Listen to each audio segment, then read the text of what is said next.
Airtech Soldier here, and I'm back to talk about Star Trek Lower Decks Season 4, Episode 4, and my thoughts on this episode. I thought the episode was fine. I don't think it's a fantastic episode, but I also don't think it's a terrible episode. I did find parts of it interesting. I thought Tendy's storyline in this was great. Well, not great, but okay. I mean, I'm glad that Lower Decks is still not falling into the same problem as Discovery, which is only focusing on one character for so many seasons. So yeah, that's a good thing from Lower Decks, but it's just not as great as I would have expected, especially when you're trying to, in a way, introduce us to that species. I mean, that species is very interesting. When you see the lore of it, when you know the history, going to that planet and finding out more about the culture would have been interesting, except certain characters didn't want to show that part of their culture, and it was just getting to the point of just being ridiculous at some scenes. So the episode's not terrible, but again, it's just not great. And to anybody who's going to go nuts about, man hating stuff, it is their culture. This isn't woke. This is technically in Star Trek lore. So everybody needs to calm down on that. Because I think I saw somebody on X talking about it, like, what's with the man hate? It's like, it's not man hate. This is their culture. So I'm not bothered about that. What I'm bothered about is it could have been a better episode. We could have dived in more in that culture. And again, Lower Decks, I don't think is the right show to show us this culture, because they go too far with the jokes. They go too far with, concentrating on things that we're not really that interested in. So again, it's not a terrible episode, but it could have been better. And the Boimler Rutherford stuff, I know it's a side story, I know, but I just could have done without it. Just completely, I just don't care. And yeah, so let's just go into spoilers. But what am I going to give it out of 10? I mean, they made an effort. The episode didn't really piss me off, so the fairest I can do is 5. 5 out of 10. Am I going to watch this episode again? Not at all. Which again is another problem for Lower Decks. I mean, if there's no rewatchability to any of these episodes or any of these seasons, then how is this going to survive in the future? Lower Decks has a fan base. I will, acknowledge that, but it's definitely not big. And if you want this show to survive to the future, if you want this show to be something in 10 years, these episodes have got to be better. They've got to be rewatchable. And so far, there has been no Lower Decks episode this season that is rewatchable for me. So 5 out of 10. It's a respectable score from me. So let's go into spoilers now. Spoilers. If you don't want to hear spoilers, leave in 3, 2, 1. So the episode starts off with us on an Orion pirate ship, where some crewmen are just talking about, being pirates, and, this one guy wants to be like a famous Orion pirate, and he's trying to make a name for himself, and the girl Orion's just taking the piss out of him. I mean, I'm not that bothered about this scene, but I kind of did think that was kind of a dick move by them both. But anyway, so the ship then apparently scans and finds a ship that they are apparently able, well, they think they're going to be able to take and rob, basically. I do find it funny that Tendi says her people are not pirates and don't steal things, yet we are on a ship that's basically just a pirate ship. I did kind of find that bit kind of funny. It's like, Tendi, you just got to accept your people. They are pirates. They are robbers. They are criminals. You kind of got to accept that about your people. I mean, if you want to change it, change it. But at the end of the day, they are robbers and they are fucking pirates.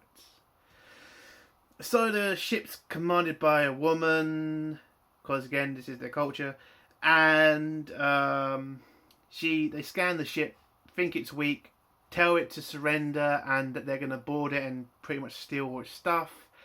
And this ship has been the same ship all season that has been destroying all these random ships. So basically, we all knew it was going to happen at this point.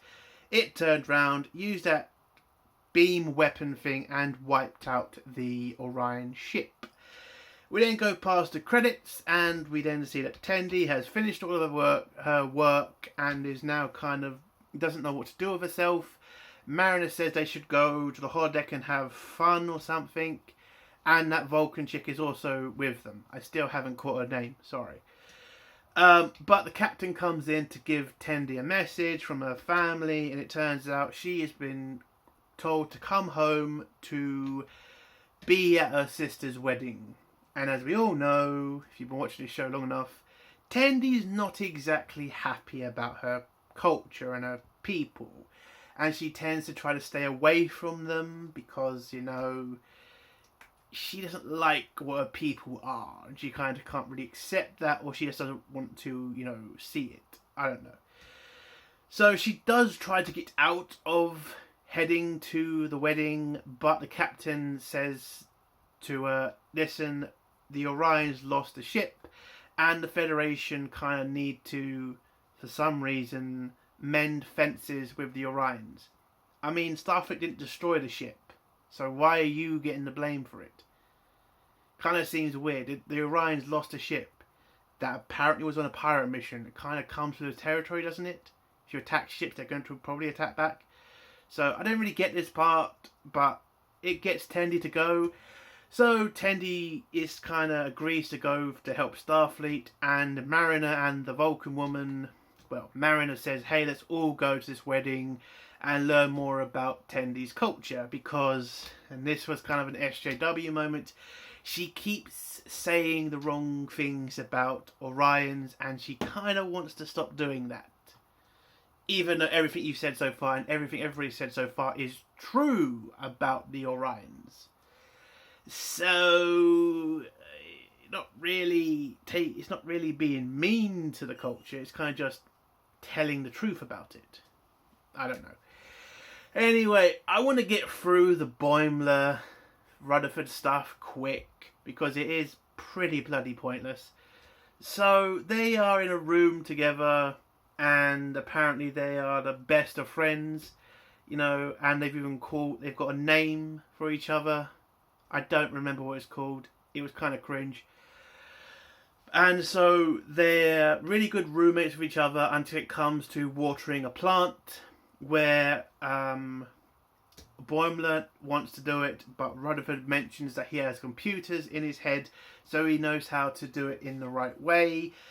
Boimler mentions how he was on a vineyard for most of his life, so he knows how to look after plants, and they pretty much get into a massive fight with each other. And throughout the episode, it's just basically them two trying to repair their relationship with each other. They go to the holodeck and are some southern dude, and they are both the southern dude. Apparently this makes them friends again.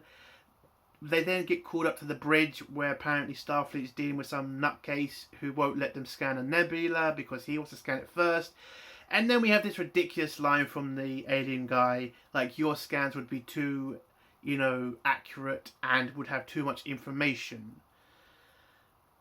I don't get the joke. I know that's supposed to be a joke, but what's funny about that? So this alien guy doesn't want Starfleet to scan the nebula because their readings would be too accurate. That is just a stupid sentence to say.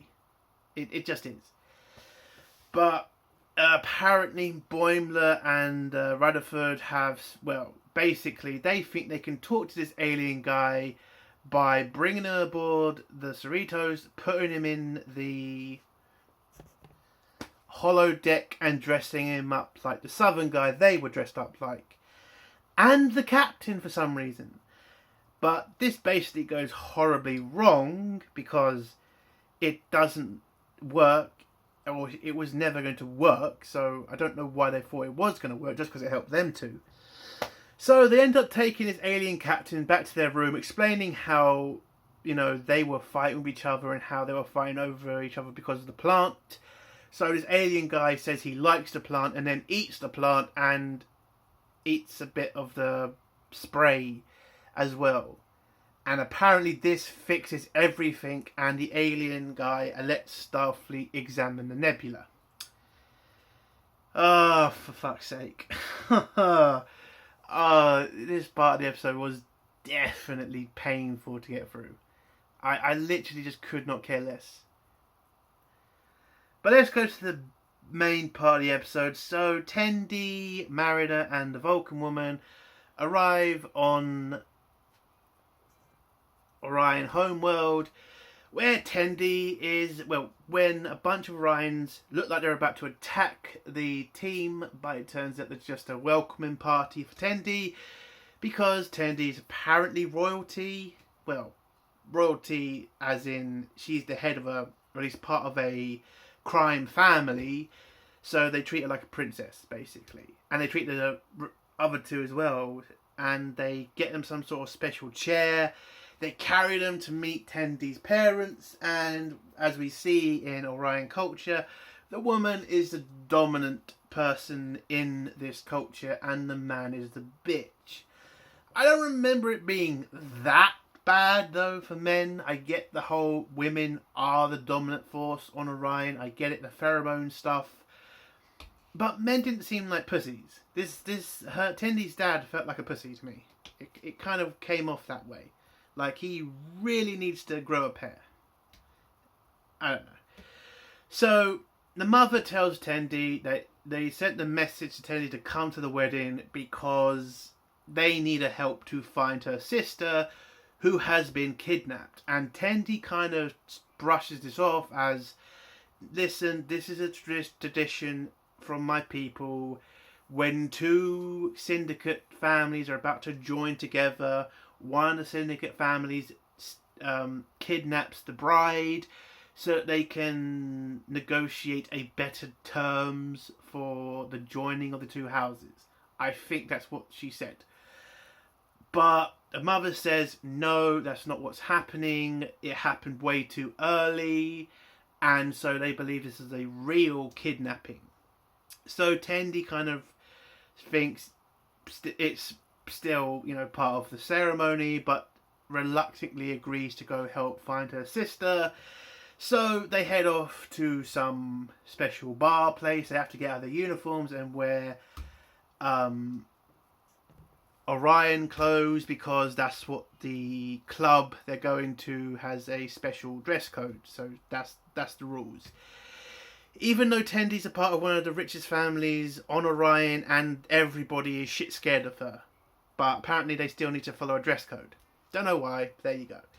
So they get into the club. Oh, before they get into the club, the bouncer at the front is kind of acts like a bit of a dick. Then turns around and realizes it's Tendi and goes fucking crazy and says, I'm sorry and all that shit. Because he pretty much brushed her off and said, fuck off. Then realizes it's her and then panics. So lets her in, lets the group in. They head into the bar where everybody looks at Tendi. Some people are scared of Tendi. Some people are very curious about Tendi. So pretty much Tendi is a very important person on this planet, when she still keeps trying to pretend that she isn't. I don't know why, Tendi. You can literally see all the people looking at you and are fucking either scared of you or interested. So you are an important person, Tendi. You can't keep pretending that's not true. So they get to the bar. Mariner's stabbed by a knife for some reason. I don't really remember why. And they give her some drinks. Tendi then sees an old friend who has information that she wants. So they have a drinking competition with each other where they put some poisonous insect on the table whilst they both drink. and it just goes up. The insect goes up and down, trying to bite their hand, until one of them screws up, which is the other woman, not Tendi. And then Tendi saves the woman's life by putting a glass over the bug, and then the woman just reveals Tendi's sister's ex-boyfriend might be the one behind the kidnapping. So Tendi then says thank you and walks off. She also mentions that that was a high school friend, and we get some kind of crappy joke there. So we go with Tendi to some sort of brothel, I think, or some strip club, where all the guys there are controlled by the pheromones coming from the Orion women. And in this club we find the boyfriend or the ex, and when Tendi goes over to talk to him, he panics and runs like a bitch and trips up, and Tendi is like, I want to know where my sister is, where is she, blah blah blah blah. And then the head of the strip club, she comes in and says to Tendi, you know, glad you're back, do you want to have some sort of erotic bath or something? I don't really remember what it was. And Tendi goes all red-faced because, yeah, Tendi has a past. She was an Orion woman, but apparently she was the best Orion woman because she didn't need to use her pheromones to get men to do what she wanted.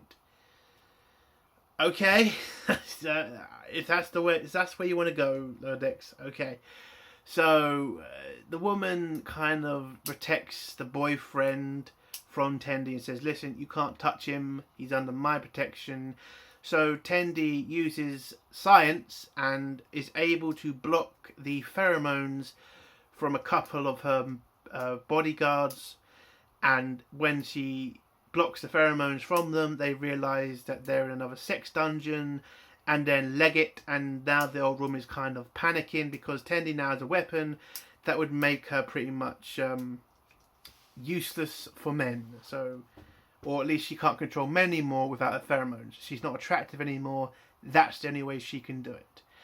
So she panics, tells the boyfriend to tell Tendi what he knows. The boyfriend just tells her, I don't really know much, I just followed your sister around. And then he mentions somewhere she's hanged out before. So Tendi, Mariner and the Vulcan woman, who by the way, the Vulcan woman is trying to do some report for the Vulcan Academy about Orion culture, and Tendi spends the entire episode with the Vulcan trying to tell her this is not the culture, this is just a small part of it, even though it seems to be the biggest part of it, Tendi. You know, women being in control, using their pheromones, men being weak, piracy, violence. Tendi, your people are very violent people. You think you need to accept that. Anyway, they go to the place the boyfriend told her about, and then we find Tendi's sister, who was not kidnapped, but she pretended to be kidnapped so she could get out of the wedding, so that her parents would bring back Tendi, because she knew Tendi wouldn't come to the wedding unless there was something important. And then we get this fight between them both, where the sister pretty much reveals that she's annoyed at her sister because when Tendi left the family business, she had to take over the business from Tendi. She had to become the great assassin. Oh yeah, Tendi's apparently been trained to be an Orion assassin. Okay. I mean, that came out of nowhere, by the way. It's like, I knew she was like a princess. I knew she was like high up in the ranks of the Orions. She was trained an assassin? Okay. But then the sisters pretty much resolve things with each other. Tendi says, listen, I should have considered what I was doing was going to affect you and probably put you up as the top woman. So I'm sorry. They both forgive each other. Then Tendi's sister kind of realizes she's going to be late for the wedding. So Tendi helps, fix some stolen Federation ship. And they race off to the wedding, crash basically outside of it, get to the wedding, where you see the roles reversed again. Instead of the bride walking down the aisle, it's the groom who walks down the aisle with his father.